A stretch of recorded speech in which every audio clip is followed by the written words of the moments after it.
હાલો friends, આજે આપણે બનાવીશું મકાઈનું શાક. તેના માટે મેં 500 ગ્રામ મકાઈ લીધી હતી. મકાઈને મેં પાણીથી સારી રીતે ધોઈ તેના આ રીતે નાના ટુકડા કરી લીધા છે. તમારે જે સાઈઝના ટુકડા રાખવા હોય એ પ્રમાણે તમે ટુકડાને કરી શકો, અથવા તો તમારે આ રીતે દાણા કાઢી તેનું શાક બનાવવું હોય તો પણ તમે બનાવી શકો છો. પણ આ રીતે તમે આખી મકાઈનું શાક બનાવશો તો ખાવામાં તો ખૂબ જ ટેસ્ટી લાગે છે. સૌથી પહેલાં આપણે કુકર લઈ લેશું. મકાઈને આપણે કુકરમાં નાખી દેશું.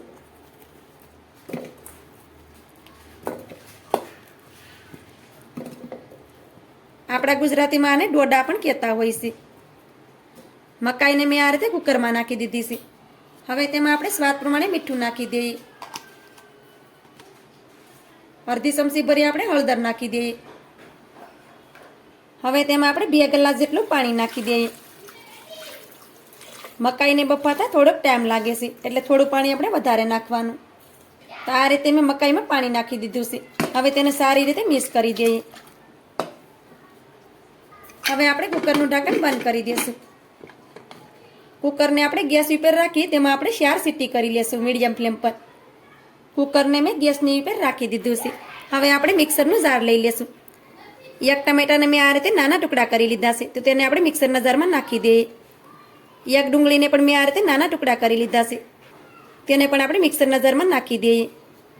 હવે આપણે ઢાંકણને બંધ કરી દઈએ અને બધી વસ્તુને પીસી લઈએ. તો આ રીતે આપણે બધી વસ્તુને પીસી અને એક પેસ્ટ બનાવી લીધી છે, તમે જોઈ શકો છો. હવે તેને આપણે મિક્સરમાં જ રહેવા દેશું અને સાઈડ પર રાખી દેશું. હવે આપણે 2 ચમચી ભરી અને ચણાનો લોટ લઈ લેશું.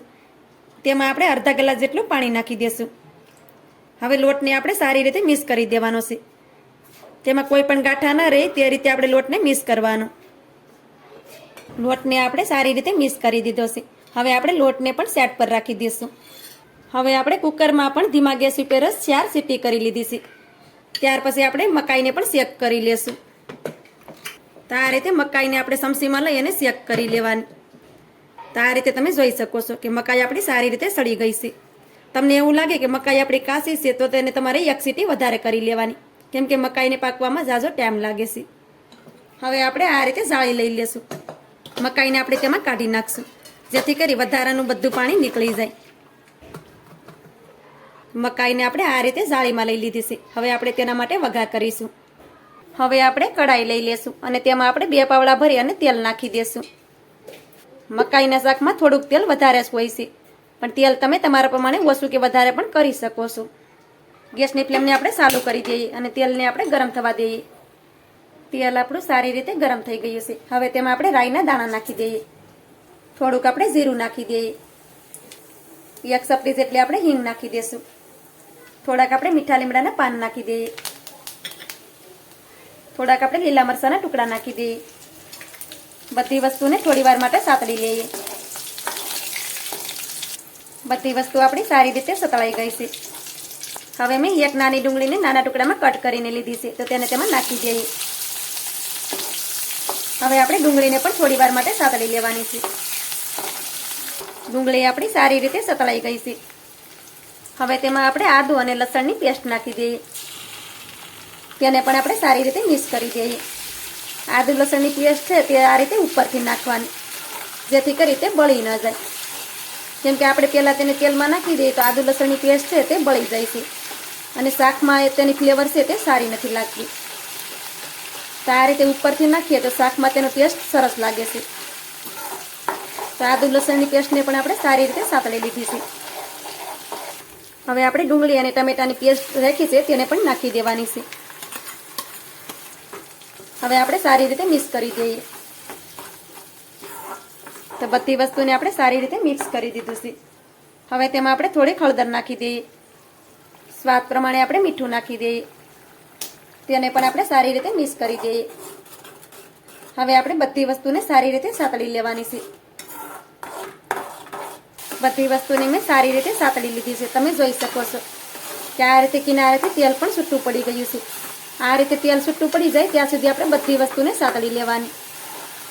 હવે તેમાં આપણે બાકીના મસાલા પણ નાખી દઈશું. ગેસની ફ્લેમને થોડી વાર માટે આપણે મીડિયમ કરી દઈએ. અડધી ચમચી ભરી આપણે તેમાં મરચુંનો પાવડર નાખી દઈએ. તીખું તમે તમારા પ્રમાણે ઓછું કે વધારે કરી શકો છો. થોડુંક આપણે ધાણા જીરું પાવડર નાખી દઈએ. તેને પણ આપણે સારી રીતે મિક્સ કરી દેવાનું છે. હવે આપણે મસાલા બળે નહીં તેના માટે આપણે 1 ચમચી જેટલું પાણી નાખી દઈએ. હવે આપણે મસાલાને પણ સારી રીતે સાતળવાના છે, જેથી કરી મસાલા આપણા સારી રીતે પાકી જાય. મકાઈનું શાક છે તે રસાવાળું નથી હોતું, પણ તમારે જો રસાવાળું શાક બનાવવું હોય તો વધારે પાણી નાખી દેવાનું અને શાકને તમારે રસાવાળું બનાવવાનું. મકાઈનું શાક છે તે આ રીતે સૂકું અને ગ્રેવીવાળું હોય છે. મસાલા પણ આપણે સારી રીતે સતળાઈ ગયા છે. આ રીતે તમે જોઈ શકો છો કે તેની ઉપરથી તેલ પણ છૂટું પડી ગયું છે. હવે તેમાં આપણે મકાઈને નાખી દઈએ. મકાઈને પણ આપણે સારી રીતે મિક્સ કરી દેવાની છે. ફ્લેમને આપણે મીડિયમ જ રાખવાની, જેથી કરી મસાલા આપણે બળી ન જાય. ને મકાઈને આ રીતે સારી રીતે મિક્સ કરવાની. આ શાક છે તે રોટલી સાથે પણ ખાવામાં ખૂબ જ ટેસ્ટી લાગે છે. આમ તો આ શાક નાનાથી લઈ મોટા સુધી બધાને ભાવતું જ હોય છે. તો બધી વસ્તુને આપણે સારી રીતે મિક્સ કરી દીધી છે. બધી વસ્તુમાં તમે જોઈ શકો છો કે મસાલા છે તે સારી રીતે કોટ થઈ ગયા છે મકાઈમાં. હવે તેમાં આપણે ચણાનો લોટ નાખી દઈશું. તો એકવાર ચણાના લોટને આ રીતે હલાવી લેવાનો. હવે ઉપરથી આ રીતે નાખી દઈએ. હવે ચણાના લોટને આપણે હલાવવાનું નથી, તેની ઉપર આ રીતે ઢાંકણ ઢાંકી દઈએ.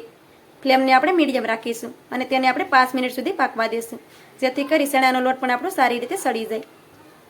લોટને પણ આપણે ધીમા ગેસ ઉપર જ 5 મિનિટ સુધી પાકવા દીધો છે. ત્યાર પછી તમે જોઈ શકો છો કે આપણો લોટ પણ સારી રીતે સડી ગયો છે.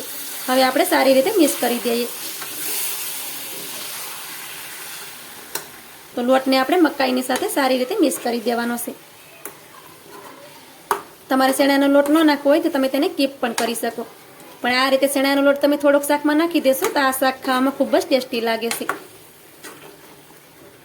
તો આ રીતે મિક્સ કરી દેવાનું. તો શાકને મેં સારી રીતે મિક્સ કરી દીધું છે. તમે જોઈ શકો છો કે એકદમ ટેસ્ટી એવું આપણું મકાઈનું શાક બની અને રેડી થઈ ગયું છે. ગેસની ફ્લેમને બંધ કરી દઈએ. હવે આપણે ઉપરથી લીલા ધાણા નાખી દઈએ. તો આ રીતે મકાઈનું શાક તમે પણ બનાવજો. તો મારી આજની રેસીપી તમને સારી લાગી હોય તો લાઈક કરી કોમેન્ટ કરી દેજો. ચેનલ પર નવા હોય તો ચેનલને સબસ્ક્રાઈબ કરવાનું ભૂલતા નહીં. તો મળીએ એક આવી જ નવી રેસીપીની સાથે. ત્યાં સુધી બધાને થેન્ક્સ ફોર વોચિંગ.